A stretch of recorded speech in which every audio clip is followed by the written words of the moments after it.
Welcome, investors. My name is Stanley Hunt, your host here at the Smartstox Talk Show. Here we are in Vancouver, British Columbia, Canada, which is definitely the heart of the resource world. And I have a friend of mine for many, many years, Dave Webb, president of Tyhee. And David, you've had a love affair with Yellowknife for years and years. And here you are with your pre-feasibility done and all this information. Maybe you can give us a quick update how you built this company all the way up to the present moment.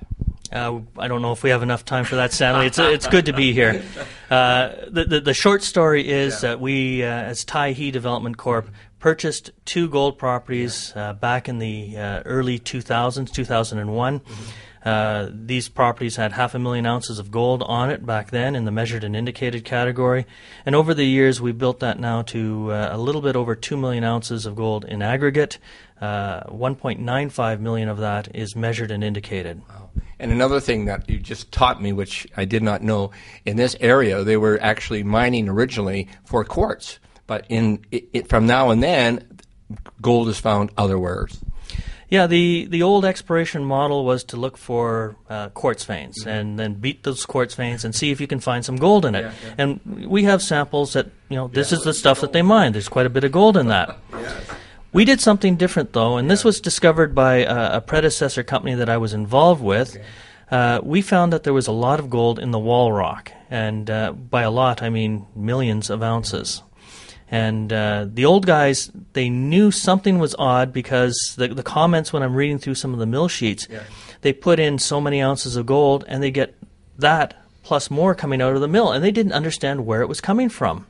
And this kind of rock here that we're focusing on, it's a breccia, hosts a lot of gold, and that explains where that extra gold came from. Well, this is really going to boost the economy with all your plans about open pit and underground and working in the Yellowknife area. And another very interesting fact, too, the Ice Road Truckers, which was a series on TV, sort of goes through this area. Yes, that's we have some maps that we put up on our website, but we have some interesting visitors from time to time, and we're on what's known as the secondary route. So the truckers come up, and it's very good for us because we can now access our property on somebody else's dime. Talking about people, I think you have 50 people in your camp right now? We host up to, actually, it's a 50-man camp, and sometimes we have up to 60 people in it. It's cut down quite a bit right now because we've moved operations, and we're really focusing on our Clan Lake property. Well, I mean, with all this past history, I think there's an old saying, if you're going to find new deposits, go in the shadows of an old head frame here.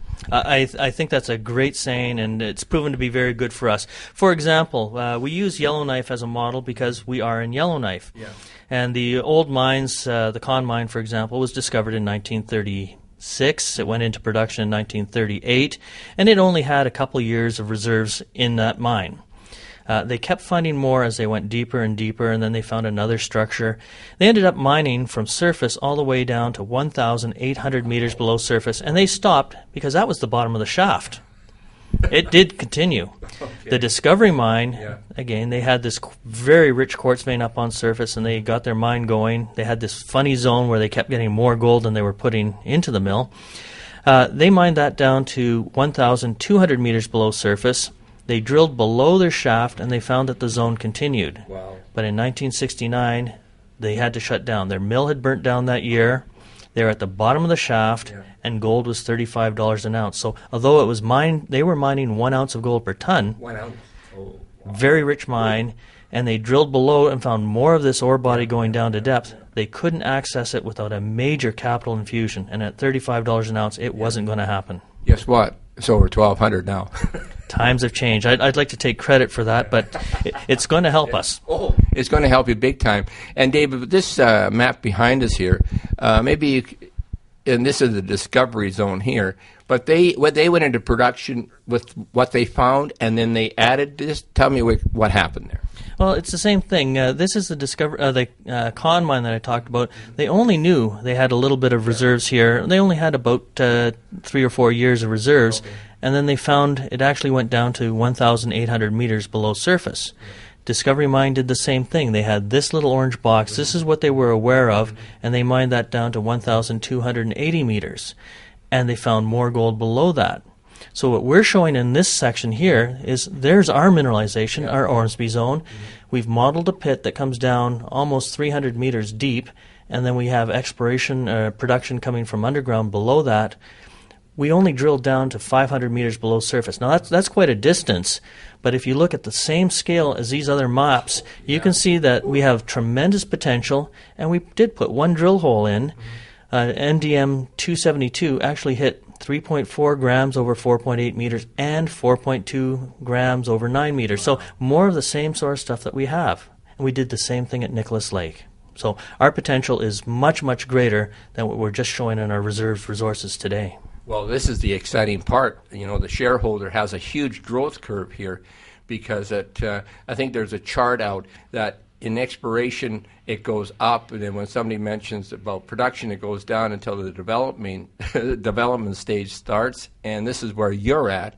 And I mean, you know this area so well. I mean, you had this property for quite a while, and what I like about it is you're dedicated to get this thing into production, and you can start. Yeah, we had a little talk before we started this interview, and I didn't tell you the reason I was up there in the early 1980s. I was working on university education at the time, and I finished a master's degree on the Con Mine, and then I went on and did a PhD, and my PhD was basically, how do you find gold in Yellowknife? Well, it's yellow. Well, there's some tricks, and the recognition that it doesn't always occur in quartz is a huge, huge gain. Yeah, and with your dedication, and your board of directors have got a lot of experience up there as well. Yeah, I think some of the pioneering mines up there, the Con Mine, Giant Mine, Discovery Mine are some of the pioneers, but also the Lupin Mine. Echo Bay had a wonderful mine up in the north, and it's just a little bit farther north of us. And our board does have two Echo Bay guys on it. Dennis Taschuk, our chairman, is an accountant and was an accountant with Echo Bay Mines.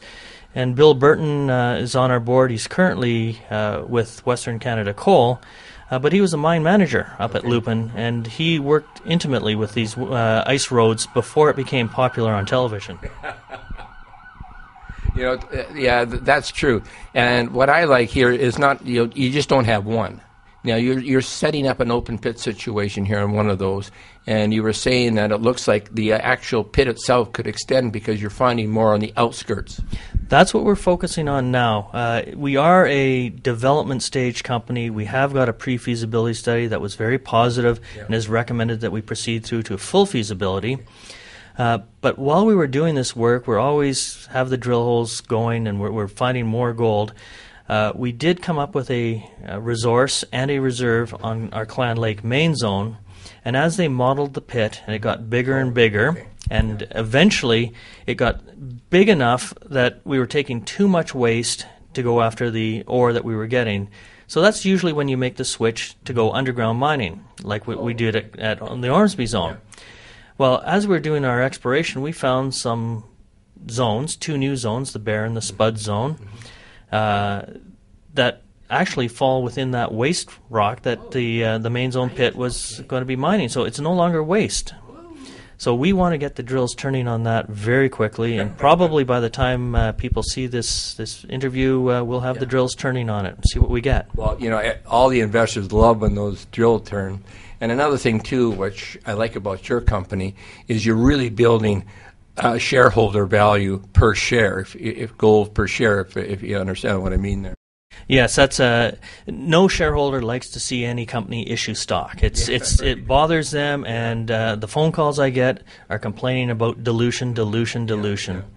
And I have to explain to them that issuing stock isn't always dilutive. If you end up with more, when at the end of the day, it's a better thing. And we've always kept our resource somewhere around 11 to 12 ounces for every 1,000 shares issued. We may have doubled our shares issued, but we've also doubled the amount of gold we have. Well, that sounds like reasonable, and it looks like to me, I was just looking at a chart here, one of the major stock brokerage houses put out, compared to your peers, you've got a long ways to go in share value. Yeah, it's tough to assess what a company should trade at. And you're right that there are different parts of a presentation, whether you're in exploration or development or moving towards production. But our peer group, looking at other non-producing gold companies, tend to have valuations that are, on average, about 8 to 10 times where we are today. You know what? And you've got the moxie here. You've got the products. You've got the knowledge. You've got the directors. And David, I just want to thank you for this wonderful update here for the shareholders. I appreciate the time. Thank you, Stanley. I'm Stanley Hunt, your host here at the Smartstock Talk Show, where companies come alive.